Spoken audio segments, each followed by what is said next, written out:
마셔. 빨리 마셔. 모두가 떠들썩하던 20살의 MT방. 지독한 지수야, 소음 왜 그래? 속에서 나를 다 같이 구한 마시자. 건 가장 조용했던 제발 동기 그만해. 도윤이었습니다. 잠깐 밖에 나가자 그가 건넨 10분의 우주와 쏟아질 듯한 별빛들. 시끄러운 세상에서 도망칠 핑계가 되어준 나의 별. 우리의 계절은 이제 영원히 빛나고 있습니다. 20살의 봄은 지금 돌이켜보면 늘 시끄러웠던 것 같아. 세상의 모든 소리가 한데 섞여서 어떻게든 정신을 차리지 못하게 만드는 거대한 소용돌이 같았지. 특히 대학에 가지 입학한 우리 같은, 뭐랄까, 아직 아무것도 모르는 병아리 같은 새내기들에게 MT라는 이름의 그 행사는 그 소용돌이의 중심에 어떻게든 속해야 한다는 무언의 압박 같은 거였어. MT, 멤버십 트레이닝이라던가 그런 거창한 이름이 왜 붙었는지는 모르겠지만 우리에겐 그냥 가서 술 마시는 행사, 그 이상도 이하도 아니었지. 여기서 밀려나면 안 된다. 이 분위기에 젖어야 한다. 그런 생각들로 머릿속이 복잡했네요. 버스를 타고 가는 길부터 이미 시작이었어. 2시간 남짓 달리는 그 낡은 관광버스 안은 누군가 크게 틀어놓은 최신 아이돌 노래와 뭐가 그렇게 재미있는지 까무러칠 듯 웃어대는 동기들의 목소리로 가득 차 있었지. 나는 창가 자리에 앉아서 그 소음을 배경음악 삼아 애써 입꼬리를 당기고 있었어.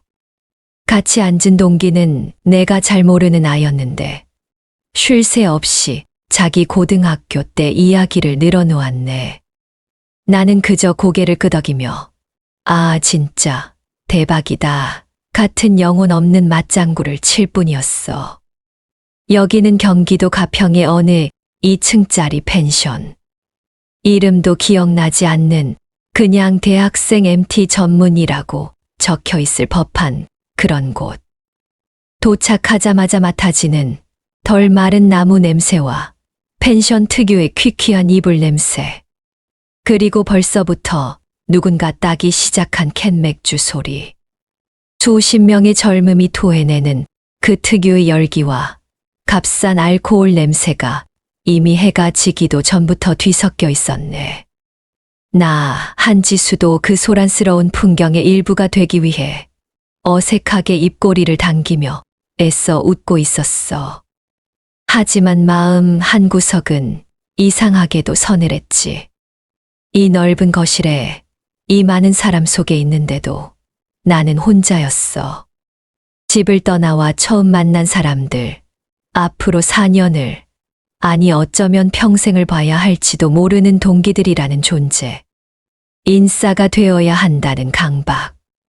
인사이더, 그 무리의 중심에 서야 한다는 그 강박감이 20살의 나를 지배하는 가장 큰 감정이었는지도 몰라. 야, 지수야. 너도 이리 와서 고기 구워. 아, 네, 선배. 나는 엉거주춤 일어나 고기를 굽는 야외 테이블로 향했어. 이미 그곳은 연기로 자욱했지. 그리고 그 방의 가장 구석, 스피커가 쿵쿵 울리는 바로 그 옆, 빛이 채 닿지 않는 그림자 속에 존재하지만 존재하지 않는 듯한 한 사람이 있었어. 김도윤. 우리는 같은 과 동기였지만 개강 총회 때 스치듯 본 게 전부였지. 이름표를 보고 아, 김도윤이구나 하고 인식한 게 다였어. 늘 검은색 후드티에 이어폰을 꽂고 다니던 강의실에서도 맨 뒷자리에 앉아 창밖만 보던 아이. 지금 이 순간에도 그는 모두가 들떴어. 고기를 구울 준비를 하는 그 소란 속에서 혼자 벽에 기댄 채 눈을 감고 있었어. 그때는 몰랐어. 그날 밤 가장 시끄러운 순간에 가장 조용한 그가 내게로 걸어오리라고는 정말 아무도 상상하지 못했지.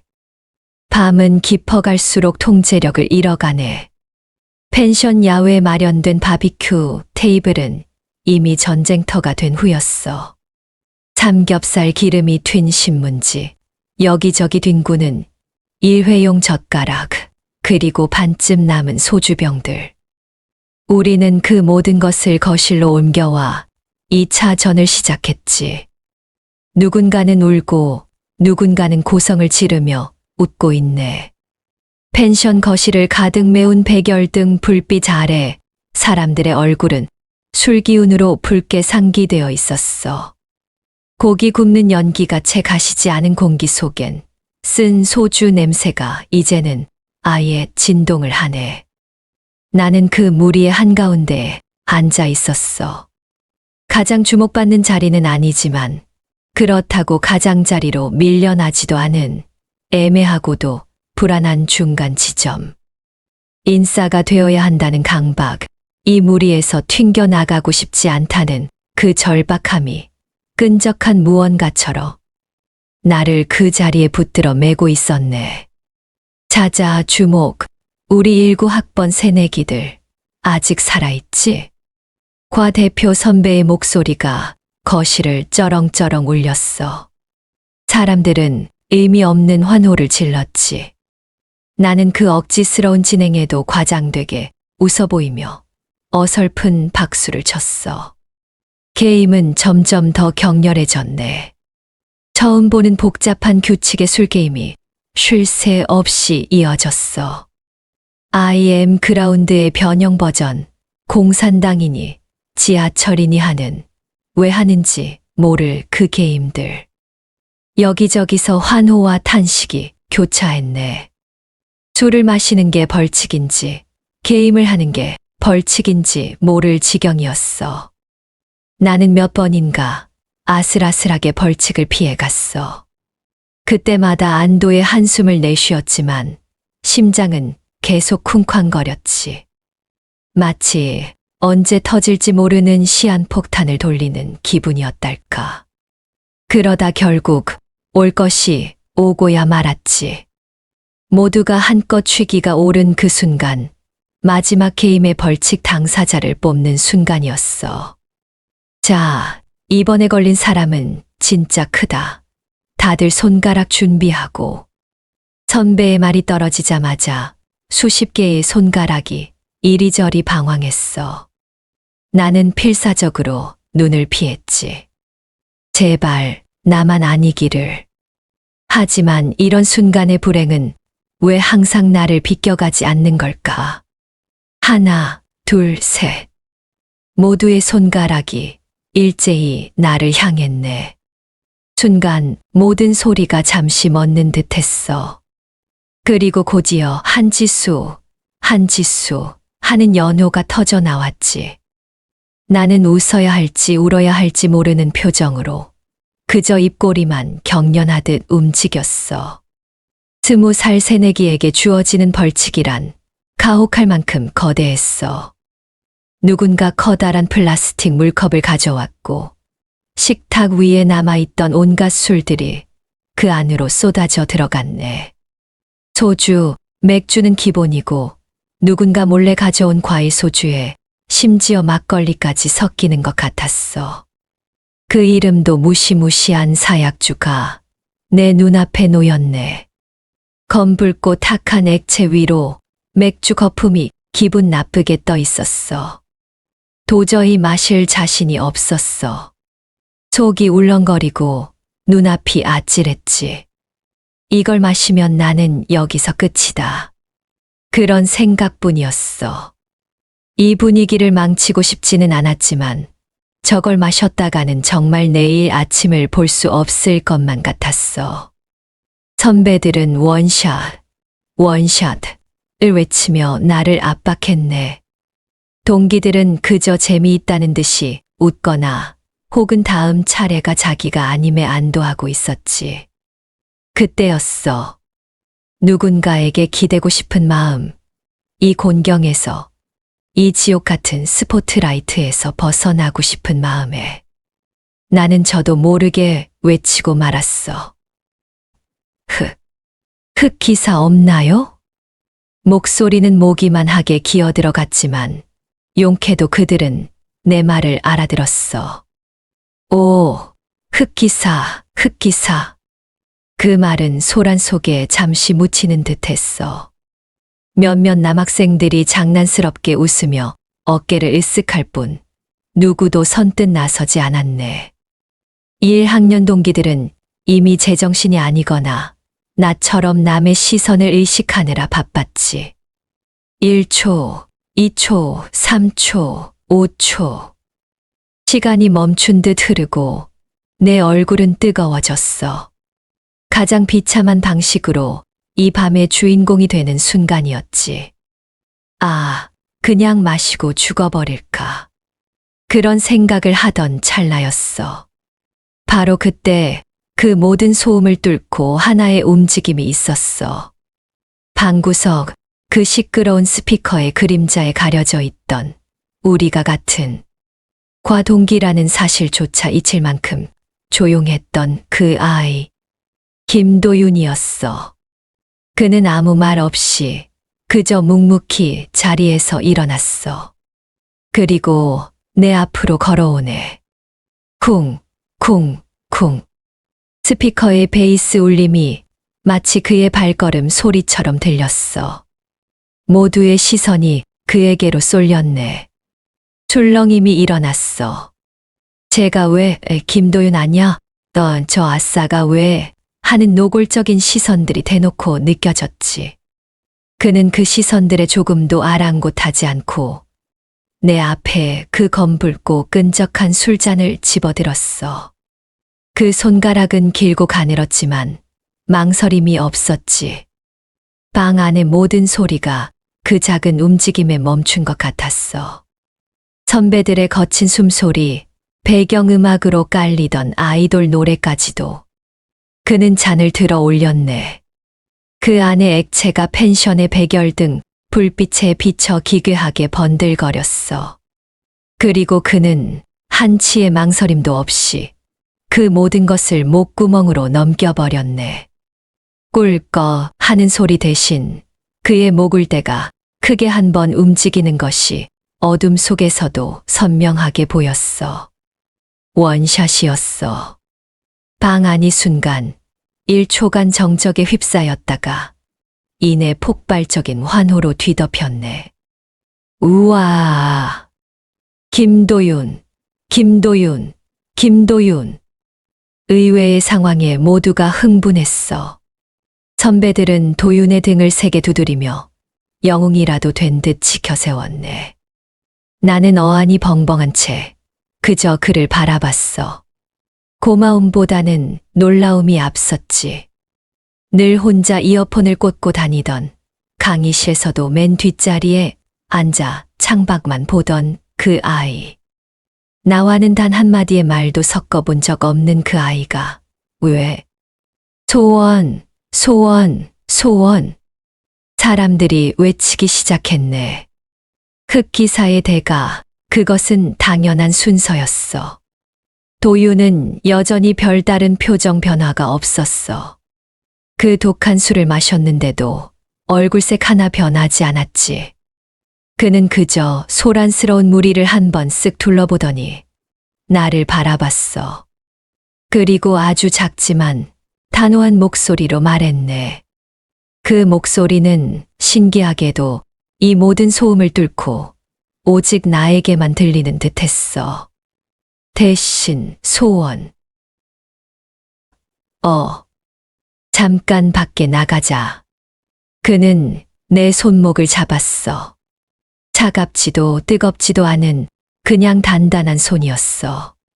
그 행동은 너무나 뜻밖이어서 나는 아무런 저항도 하지 못했네. 그는 나를 이끌고 사람들의 환호와 의아한 시선, 그리고 쟤네 뭐야 하는 수군거림을 뒤로 한 채 펜션 현관문으로 향했어. 방 안의 뜨겁고 탁한 공기가 문이 열리는 순간 서늘하고 맑은 밤 공기로 바뀌었네. 밖으로 나오자 귀가 먹먹할 정도의 고요함이 찾아왔어. 조금 전까지의 그 소음이 마치 다른 세상의 일처럼 아득하게 느껴졌네. 시원한 밤 공기가 폐부 깊숙이 들어오자 그제야 정신이 좀 드는 것 같았어. 도유는 내 손목을 놓아주고 펜션 앞에 낡은 나무 계단에 털썩 주저앉았어. 나는 그 옆에 한 뼘 정도 거리를 두고 어색하게 자리를 잡았지. 우리는 아무 말도 없었어. 나는 무슨 말을 꺼내야 할지 몰랐어. 고마워라는 말을 해야 할지, 왜 그랬어? 라고 물어야 할지, 아니면 소원이 고작 이거야? 라고 물어야 할지. 머릿속이 복잡하게 엉켰네. 그는 내 마음을 아는지 모르는지 그저 고개를 들어 밤하늘을 바라보고 있었어. 나도 그를 따라 고개를 들었어. 그리고 숨이 멎는 줄 알았어. 하늘에는 내가 태어나서 본 것 중에 가장 많은 별이 정말 쏟아질 듯이 떠 있었네. 펜션의 밝은 불빛을 등지고 어둠의 눈이 익숙해지자 비로소 보이는 것들이었어. 수억 개의 다이아몬드가 검은 벨벳 위에 흩뿌려진 듯했어. 저 멀리 희미하게 흐르는 은하수까지 보였지. 도시에서는, 서울에서는 결코 볼 수 없는 광경이었어. 와, 나도 모르게 탄성이 새어나왔어. 한참이나 지났을까. 10분인지 20분인지 모를 시간이 흘렀어. 그 정적은 조금도 어색하지 않았어. 오히려 그 시끄러운 방 안에서보다 훨씬 더 편안했지. 정적을 깬 것은 도윤이었어. 너무 시끄러워서. 그는 여전히 하늘을 바라보며 말했네. 그냥 핑계가 필요했어. 나올 수 있는 핑계. 나는 그제야 알 수 있었어. 그는 나를 구하러 나온 것이 아니었어. 그는 그 소음으로부터 자기 자신을 구하기 위해 나왔던 거야. 그리고 그 핑계로 마침 곤경에 처한 나를 선택했던 것이지. 하지만 그 사실이 조금도 섭섭하게 들리지 않았어. 오히려 이상한 안도감이 밀려왔네. 나도 모르게 대답이 나왔어. 나도 너무 시끄러웠어. 우리는 그제야 서로를 마주봤어. 어둠 속이었지만 가로등 불빛이 희미하게 그의 얼굴을 비췄네. 어둠 속에서도 그의 눈이 유난히 반짝인다고 생각했어. 그는 희미하게 웃고 있었어. 늘 무표정하다고 생각했던 그 얼굴에 저런 표정도 있다는 것을 처음 알았네. 10분만, 그가 말했어. 10분만 있다 들어가자. 응. 우리는 그 소란스러운 펜션을 등지고 다시 하늘을 바라봤어. 귀뚜라미 소리, 멀리서 들려오는 이름 모를 새소리, 바람에 나무십 스치는 소리만이 우리 주위를 맴돌았네. 그 10분 남짓한 시간 동안 나는 20살이 되어 처음으로 진정한 평화를 느꼈어. 그날 이후 내 마음 속에서 김도윤은 더 이상 아싸가 아니었어. 그는 그 시끄러운 파티에서 유일하게 밤하늘의 별을 볼 줄 아는 사람이었어. 가장 밝은 조명 아래서 가장 어두운 하늘을 기억하는 사람이었지. 나는 그를 내 별이라고 부르기 시작했어. 물론 마음속으로만 말이지. 우리는 그날 밤 더 이상의 대화 없이 각자의 방으로 돌아갔어. 거실에서는 여전히 시끄러운 게임이 계속되고 있었지만 나는 좀 피곤해서 먼저 들어갈게 하고 조용히 빠져나왔어. 아무도 나에게 신경 쓰지 않았지. 도윤은 어느새 다시 구석에 자기 자리로 돌아가 눈을 감고 있었어. 그는 어떻게 저 소음 속에서 잠을 청할 수 있는 걸까? 아니, 잠을 자는 척이라도 할 수 있는 걸까? 신기한 아이라고 생각했네. 다음 날 아침 지끈거리는 머리를 부여잡고 눈을 떴네. 여자들이 모여 자던 작은 방은 화장품 냄새와 덜 마른 머리카락 냄새, 그리고 밤새 마신 술 냄새가 뒤섞여 축축했어.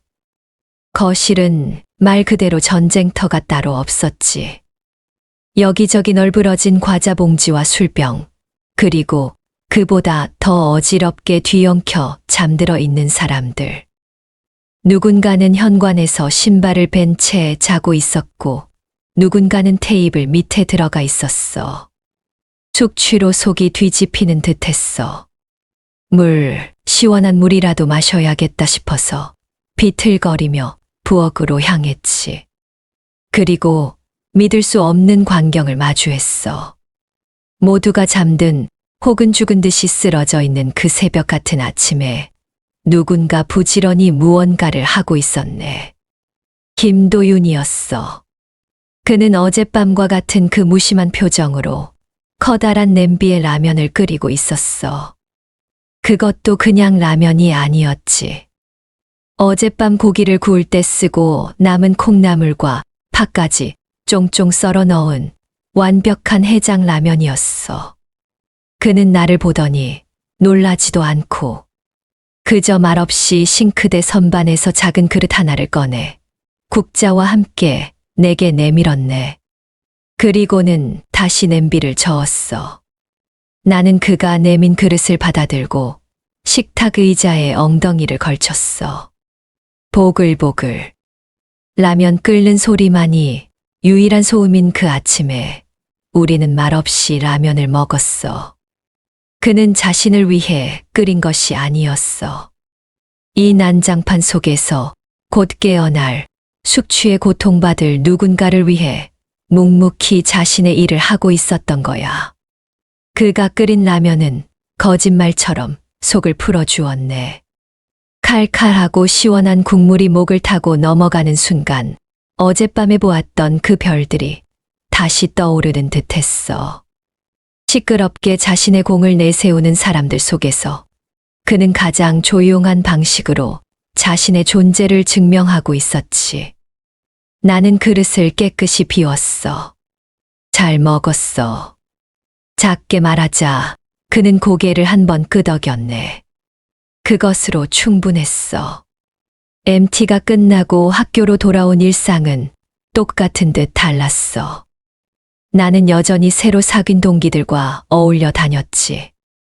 강의실 앞자리에 앉고 점심시간에는 우르르 학식당으로 몰려갔어. 하지만 예전처럼 억지로 웃거나 분위기를 맞추려 애쓰지 않았어. 그래도 괜찮다는 걸 어렴풋이 알게 되었거든. MT에서의 그 사건은 일종의 해프닝처럼 퍼졌어. 김도윤이 한지수 흑기사 해줬대 하는 소문. 하지만 그게 다였지. 우리는 버스에서 마주쳐도 복도에서 스쳐도 그저 눈인사만 가볍게 할 뿐이었어. 그리고 자꾸만 시선이 한 곳으로 향했네. 강의실 맨 뒷자리, 창가.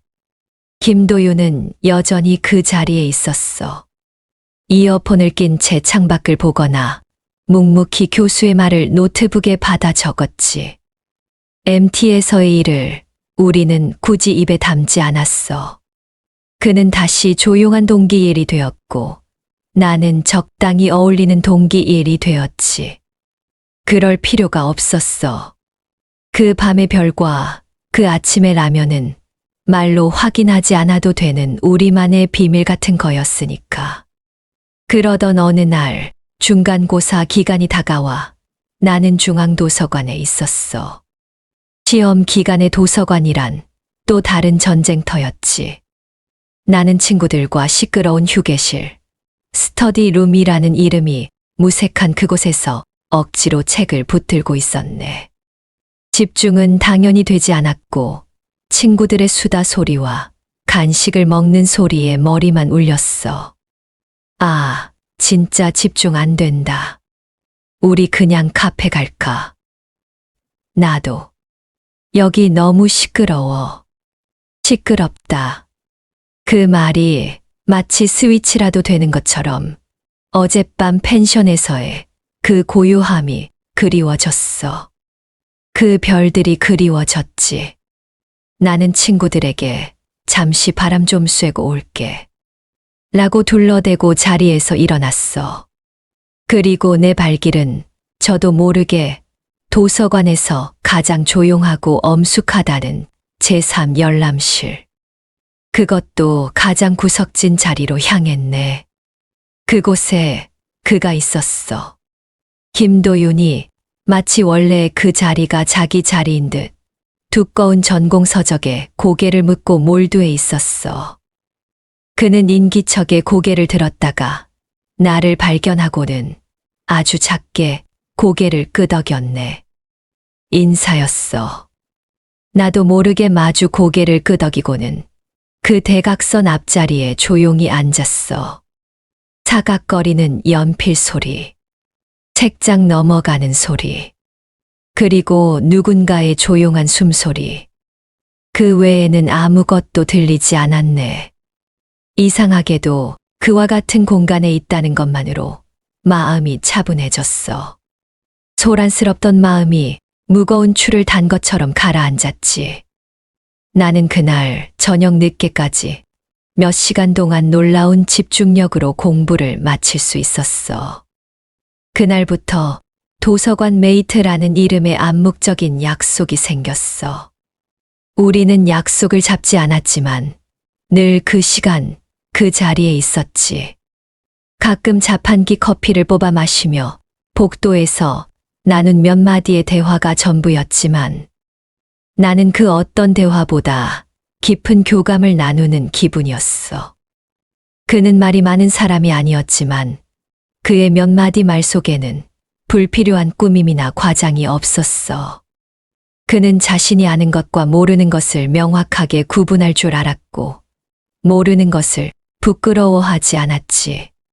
중간고사를 앞두고 나는 조별 과제라는 거대한 난관에 부딪혔어. 교양 과목이었는데 하필이면 이름만 올려놓고 아무것도 하지 않는 전설로만 듣던 무임승차 조원들과 한 조가 된 거야. 발표 날짜는 코앞으로 다가오는데 PPT, 그러니까 파워포인트는커녕 자료 정리도 제대로 되지 않았어. 나 혼자 모든 자료를 감당하기에는 벅찼지. 며칠 밤을 새우다시피 했어. 하지만 진도는 나가지 않았네. 결국 도서관에서 나는 책상 위에 참고 도서를 산더미처럼 쌓아놓고 절망감에 고개를 숙이고 말았어. 정말 울고 싶었지. 20살의 대학 생활이 왜 이렇게 힘든 건지. 그때였어. 내 앞에 작은 그림자가 드리워졌네. 도윤이었어. 그는 내가 쩔쩔매고 있는 자료들을 가만히 내려다보더니 빈 의자를 끌어와 내 맞은편에 조용히 앉았어. 그리고는 내가 정리하던 노트와 뒤죽박죽인 자료들을 묵묵히 검토하기 시작했네. 그는 내가 해줄게라고 말하지 않았어. 그런 부담스러운 말 대신에 이 부분은 그가 내 노트를 펜 끝으로 가리켰어. 이 논문을 참고하는 게 좋겠어. 근거가 약해. 그리고 목차. 목차를 다시 짜는 게 효율적일 것 같아. 지금은 너무 중구난방이야. 그의 도움은 놀라웠어. 복잡하게 얽혀있던 실타래가 한 올 한 올 풀려나가는 기분이었지. 그는 내가 보지 못했던 자료의 맹점을 정확히 찾아냈고 가장 논리적인 흐름으로 발표 자료를 재구성해 주었어. 그 과정에서 그는 단 한 번도 잘난 체를 하거나 나를 가르치려 들지 않았어. 그저 묵묵히 가장 효율적인 길을 안내해 주었지. 그날 밤 우리는 도서관이 문을 닫을 때까지 함께 자료를 정리했어. 마지막 PPT 페이지를 완성했을 때는 새벽 2시가 다 된 시간이었네. 고마워.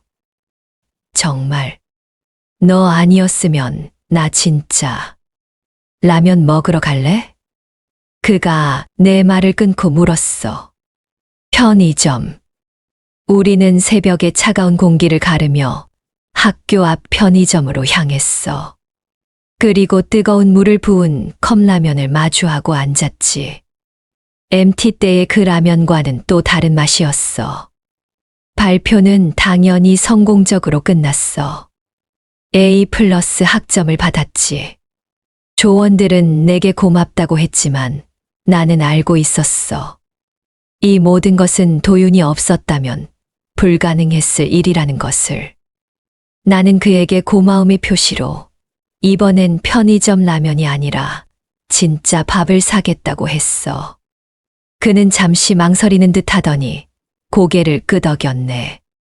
우리는 학교 앞에 시끄럽지도 너무 조용하지도 않은 적당한 소음과 따뜻한 음식이 있는 작은 파스타 가게로 향했어. MT의 시끄러운 고깃집도 도서관의 엄숙한 정적도 아닌 딱 그 중간의 공간이었지. 그곳에서 우리는 처음으로 사적인 대화를 나누었어. 너는 왜 항상 혼자 다녀? 친구 없어. 묻고 나서 아차 싶었지만 이미 늦었지.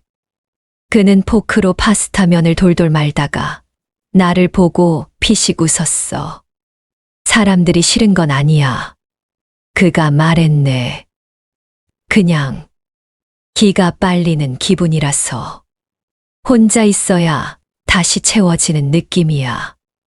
나는 그 말을 완벽하게 이해할 수 있었어. 나 역시 시끄러운 무리 속에서 억지로 웃으며 에너지를 소모하고 있었으니까.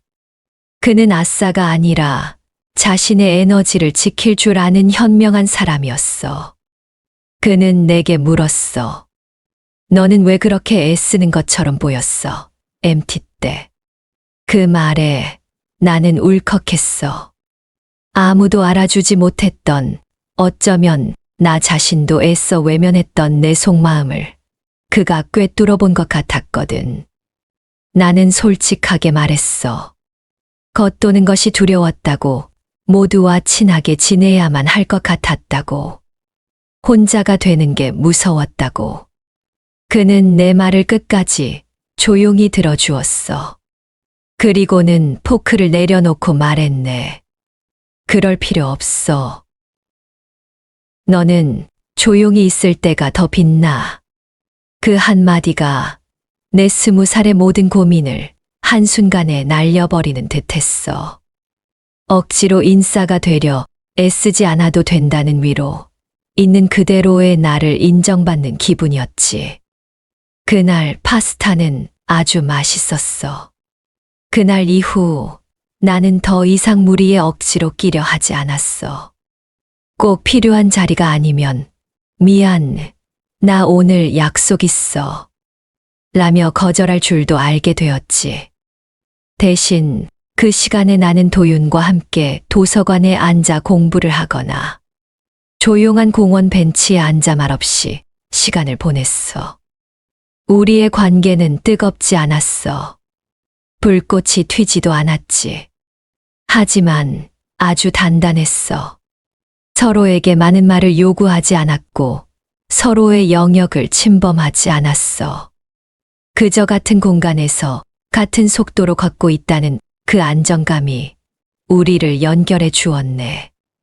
그는 내게 밤하늘의 별을 보는 법을 알려주었고 나는 그에게 시끄러운 세상 속에서 함께 걸어갈 사람이 있다는 것을 알려주었어.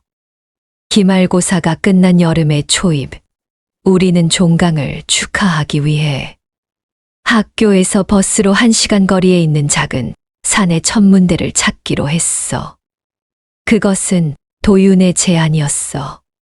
그날 펜션에서 봤던 별들.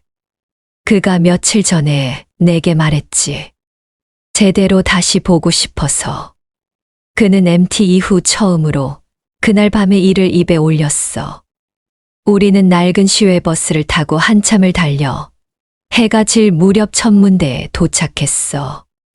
그곳은 완벽한 어둠과 고요함이 지배하는 곳이었지. 저게 백조자리야. 저건 카시오페이야. 그의 손가락을 따라 고개를 돌리면 그곳엔 정말 별자리가 있었어. 거대한 망원경을 통해 바라본 달의 표면, 그 아득하게 빛나는 성운. 그 모든 것이 비현실적이었어. 하지만 내게는 그 옆에 서서 별에 대해 설명해 주는 도윤의 존재가 더 비현실적이었어. 불과 몇 달 전만 해도 이름조차 가물가물했던 그저 조용한 아싸 동기였어. 하지만 지금 그는 내 우주의 중심이 되어 있었지. 천문대를 나와 달빛만 의지한 채 산길을 천천히 내려오는데 그가 불쑥 말했네. 나 흑기사 소원 아직 안 썼는데. 나는 웃음이 터졌어.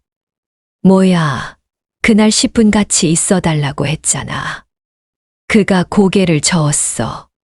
아니야. 그건 내 핑계였고. 그럼 뭔데? 나는 걸음을 멈추고 그를 바라보았어. 달빛이 그의 얼굴에 부드럽게 내려앉고 있었네. 그는 내 손을 그날 밤 펜션에서처럼 하지만 훨씬 더 조심스럽고 따뜻하게 잡았어.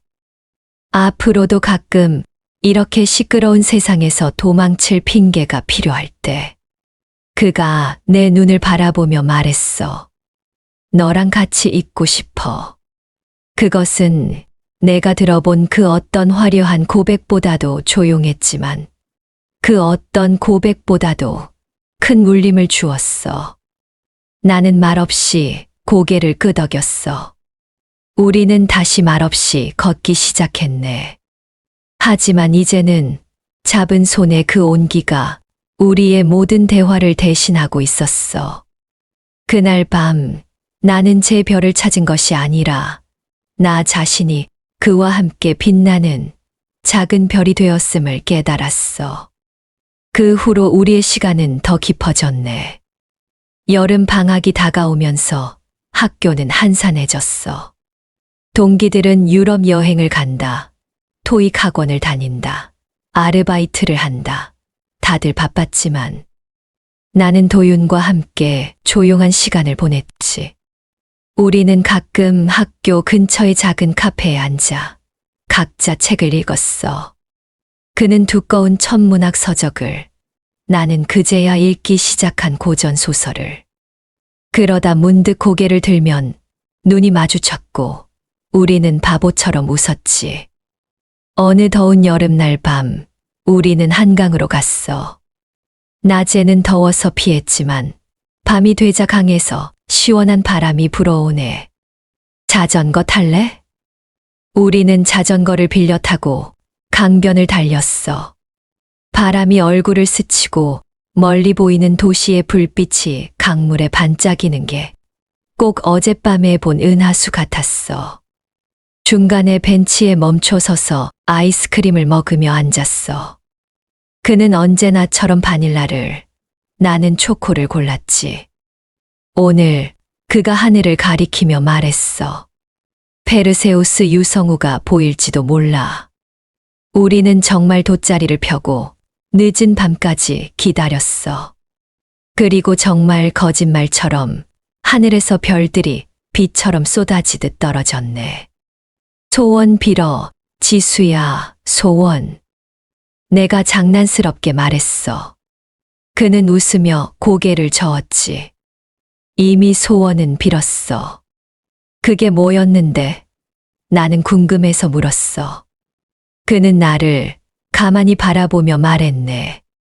너랑 이렇게 있는 거. 그게 소원이었어.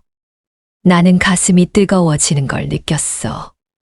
그 순간 세상이 정말 우리 둘뿐인 듯 했지. 방학이 끝나고 2학기가 시작되면서 우리는 더 바빠졌어. 전공 과목이 어려워지고 과제도 산더미처럼 많아졌지. 하지만 우리는 여전히 도서관 그 자리를 지켰어. 이제는 그게 너무나 자연스러운 우리의 루틴이 되었어. 가을이 되면서 단풍이 물들기 시작했네. 우리는 캠퍼스 뒤편의 작은 숲길을 자주 걸었어. 낙엽이 바스락거리는 소리가 정겨웠지. 그는 내게 시를 한 편 알려주었어.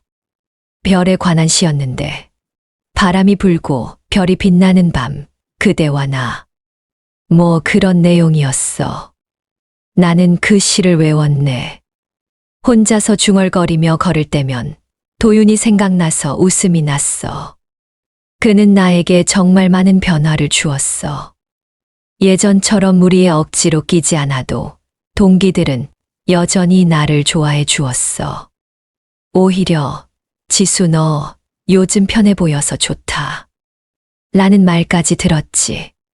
더 진짜 같은 관계가 되었어.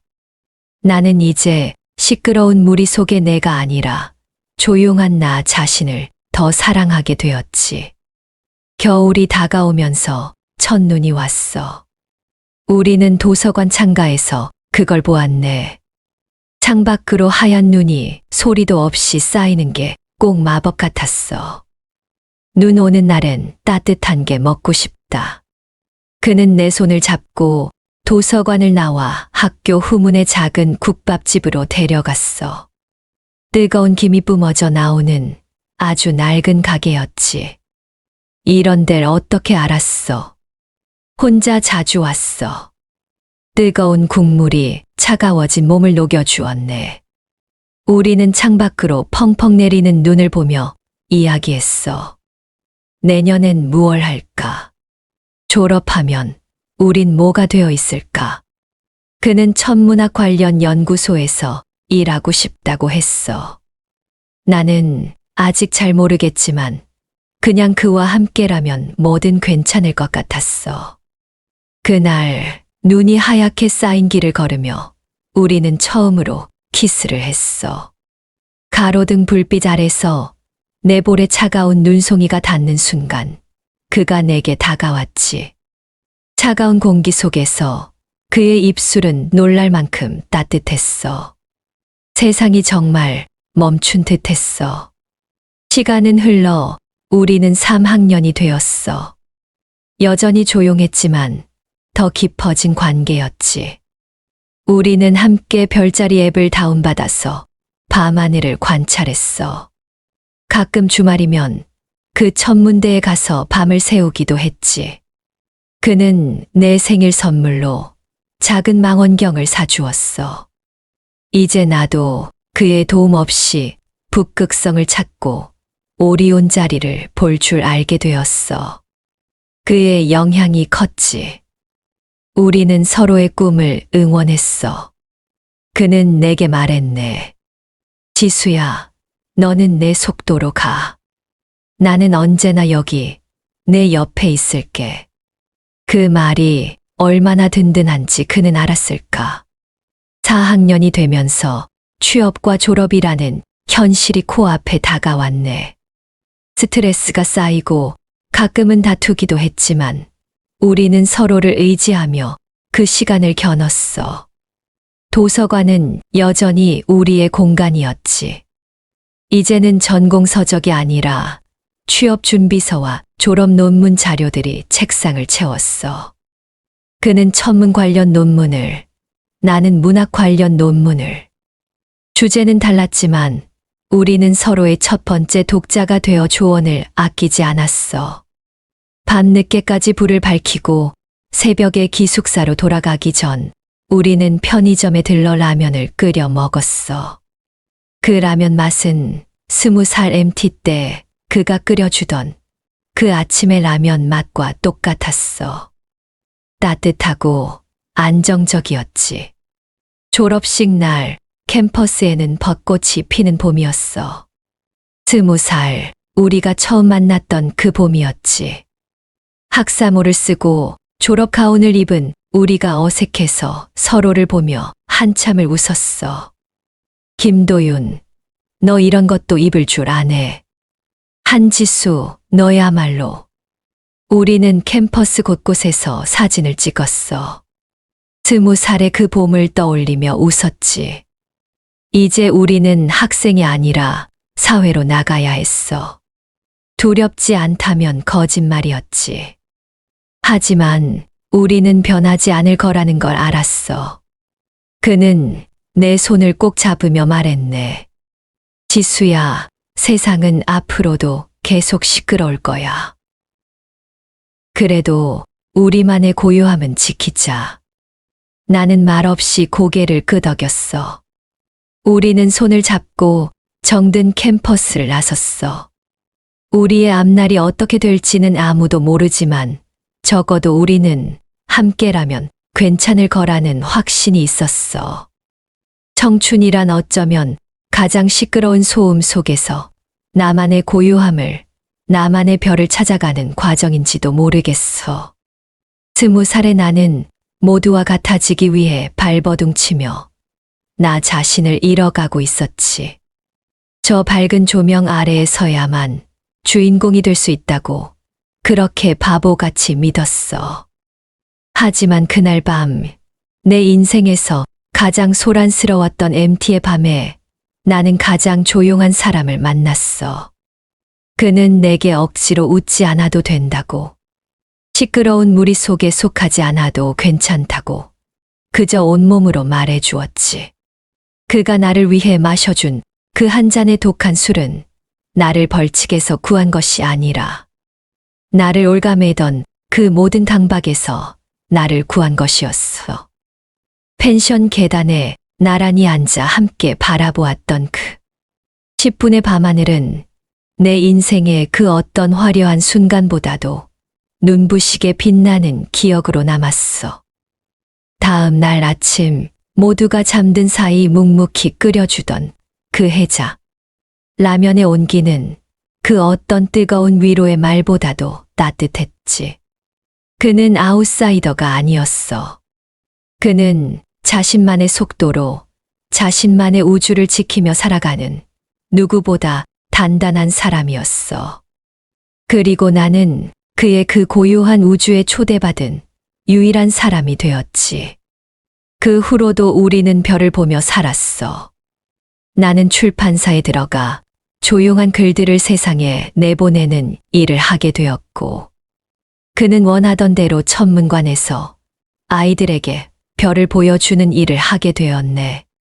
바쁜 일상 속에서 가끔 세상의 소음에 지쳐 숨이 막힐 때면 우리는 도망치듯 차를 몰고 불빛이 없는 어두운 곳으로 가서 밤하늘을 찾았어. 살아가다 보면 앞으로도 또다시 수많은 소음에 휩쓸릴 때가 있을 거야. 하지만 이제 나는 두렵지 않아. 시끄러운 불빛에 눈이 멀 것 같을 때면 잠시 밖으로 나와 고개를 들면 돼. 그곳에는 언제나처럼 묵묵히 나를 기다려주는 나의 별이 떠 있을 테니까. 가장 조용한 방식으로 내게 다가와 가장 큰 위로를 건네준 그 사람. 그는 내 20살의 가장 큰 선물이야. 그리고 그 선물은 지금도 내 옆에서 별처럼 영원히 빛나고 있네.